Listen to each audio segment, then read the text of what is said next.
Nous savons maintenant que les ions calcium entrent dans les terminaisons axonales en réponse à l'arrivée du potentiel d'action grâce à l'ouverture de canaux calcium de type N qui sont des canaux à haut seuil d'activation. Ils sont donc ouverts par de fortes dépolarisations comme lors d'un potentiel d'action. Les ions calcium entrent dans la terminaison présynaptique et provoquent la libération du neurotransmetteur. Quels sont les intermédiaires entre les ions calcium et la libération du neurotransmetteur?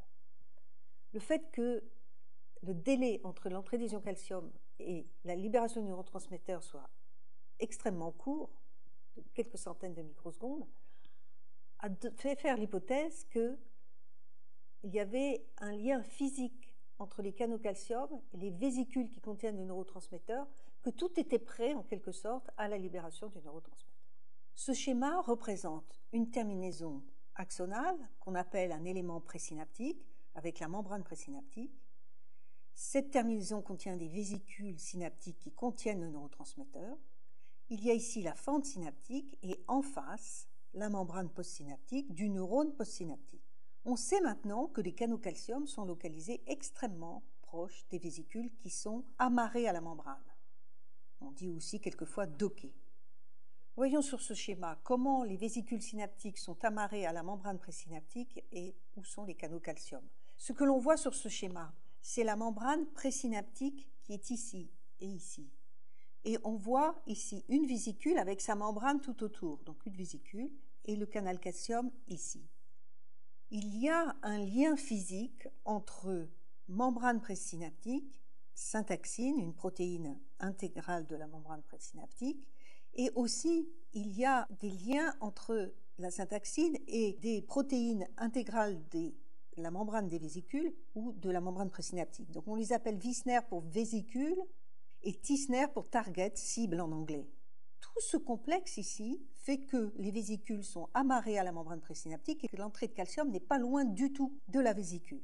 Quand les ions calcium entrent dans le milieu intracellulaire de la terminaison axonale, ils se fixent sur une protéine sensible au calcium qui s'appelle la synaptotagmine. Et ceci provoque un changement total de configuration du système avec une fusion entre les membranes de la vésicule et la membrane présynaptique.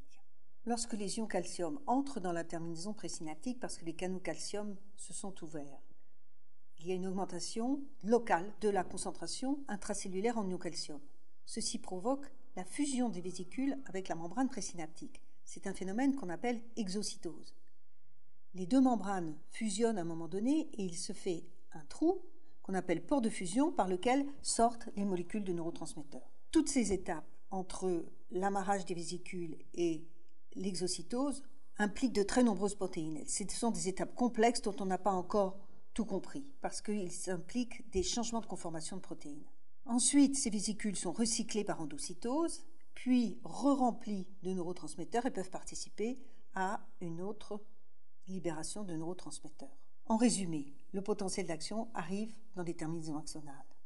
Ce potentiel d'action, qui va jusqu'à dépolariser la membrane jusqu'à plus 20 millivolts à peu près, provoque l'ouverture des canaux calcium, sensibles au voltage et qui sont à haut seuil. L'entrée des ions calcium provoque l'exocytose et la libération du neurotransmetteur qui va se fixer sur les différents sites récepteurs de la membrane postsynaptique. Il faut noter que même lorsque toutes les conditions sont réunies, c'est-à-dire qu'il y a un ou plusieurs potentiels d'action présynaptique, il n'y a pas toujours libération du neurotransmetteur. C'est un processus relativement inefficace, tel que environ un seul potentiel d'action parmi 2 à 20 va provoquer l'ouverture des canaux calcium, la libération du neurotransmetteur et une réponse postsynaptique. Maintenant, dans le cas où il y a une réponse postsynaptique, comment est-ce que cette réponse s'arrête? C'est-à-dire, comment est-ce que la libération du neurotransmetteur s'arrête? Une fois que les ions calcium sont entrés, qu'est-ce qui se passe pour que la fusion des vésicules et l'exocytose s'arrêtent? Le retour à l'état de repos des terminaisons axonales implique plusieurs processus. En ce qui concerne la membrane va se repolariser, d'abord parce qu'il y a une inactivation des canaux sodium du spike, comme nous l'avons vu au chapitre 2. Il y a aussi une inactivation des canaux calcium de type N, comme nous avons vu quand on a étudié le courant total de type N, on a vu que c'était un courant qui s'inactivait relativement rapidement. Et puis, il y a aussi une activation de canaux potassium sensibles aux ions calcium. Ces canaux, nous n'allons pas les étudier maintenant, ils sont étudiés dans une annexe. Et quel est leur rôle? Eh bien, c'est de faire sortir du potassium pour aider à repolariser la membrane. Et comme ils sont sensibles aux ions calcium, dès que les ions calcium entrent dans la terminaison présynaptique, ceci active la partie intracellulaire de ces canaux qui s'ouvrent et laissent sortir des ions potassium. Il en résulte une repolarisation rapide de la terminaison présynaptique et donc les ions calcium cessent d'entrer puisque les canaux calcium se ferment. Ils se ferment parce que la membrane s'est repolarisée. Mais les ions calcium qui sont déjà entrés, que font-ils? Ils sont expulsés de la région présynaptique par plusieurs processus. Des pompes qui utilisent de l'énergie sous forme d'ATP et qui mettent le calcium soit en réserve dans, par exemple, le réticulum endoplasmique, soit vers l'extérieur. Des transporteurs qui échangent les ions calcium contre les ions sodium et qui expulsent là encore le calcium à l'extérieur. La liaison avec des protéines qui sont dans le milieu intracellulaire, comme la parvalbumine, la calbindine, qui sont capables de lier les ions calcium et qui font donc disparaître le calcium sous sa forme ionique, qui est la forme sur laquelle il agit.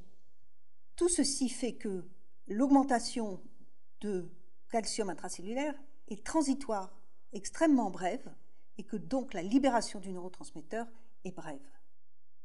Lorsque le potentiel d'action arrive dans la terminaison axonale, la phase de dépolarisation de ce potentiel d'action permet l'ouverture des canaux calcium qui sont essentiellement de type N ou PQ et qui sont à haut seuil, qui s'ouvrent donc en réponse à des fortes dépolarisations comme le potentiel d'action. Il en résulte une entrée des ions calcium dans la terminaison axonale et une augmentation de la concentration intracellulaire en ions calcium, mais cette augmentation est très locale et transitoire. Elle est transitoire parce que les canaux calcium s'inactivent et aussi il y a des mécanismes qui vont expulser les ions calcium vers le milieu extracellulaire ou vers des réserves intracellulaires et permettre ainsi de diminuer la concentration locale en ions calcium. Lorsque le calcium qui est entré permet d'atteindre une concentration intracellulaire d'environ 0,5-40 micromolaires, il y a exocytose d'une vésicule synaptique, c'est-à-dire libération du neurotransmetteur.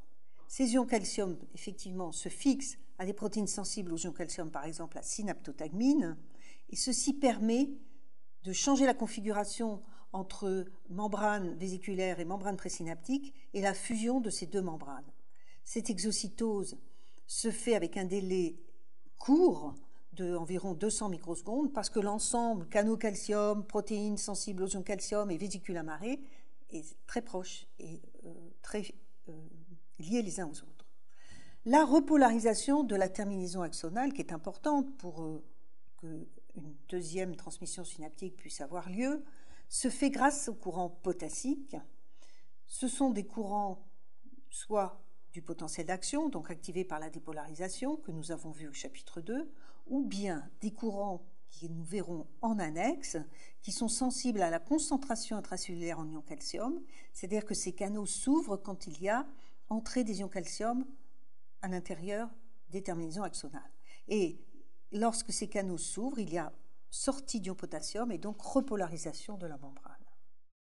Nous savons maintenant qu'un signal électrique comme le potentiel d'action est créé par des courants d'ions, donc le passage des ions à travers la membrane, notamment des ions sodium et potassium. Ce signal électrique créé au segment initial de l'axone et propagé le long de l'axone arrive aux terminaisons axonales. Aux terminaisons axonales, il dépolarise la membrane des terminaisons axonales, fait ouvrir des canaux calcium et provoque l'entrée d'ions calcium. Cette entrée d'ions calcium est perçue par des protéines sensibles aux ions calcium et entraîne l'exocytose des vésicules synaptiques qui contiennent le neurotransmetteur. Le neurotransmetteur est ainsi libéré dans la fente synaptique. Nous allons voir dans les cours prochains comment ce neurotransmetteur va recréer un signal électrique qu'on appelle potentiel postsynaptique. Nous avons donc dans le neurone présynaptique un signal électrique, le potentiel d'action. Le potentiel d'action entraîne un courant d'ion calcium qui lui aussi dépolarise la membrane. On parle quelquefois de potentiel d'action sodico-calcique parce que les ions calcium participent et qui provoque la libération d'une molécule chimique. Maintenant, nous allons voir comment une molécule chimique peut recréer un signal électrique.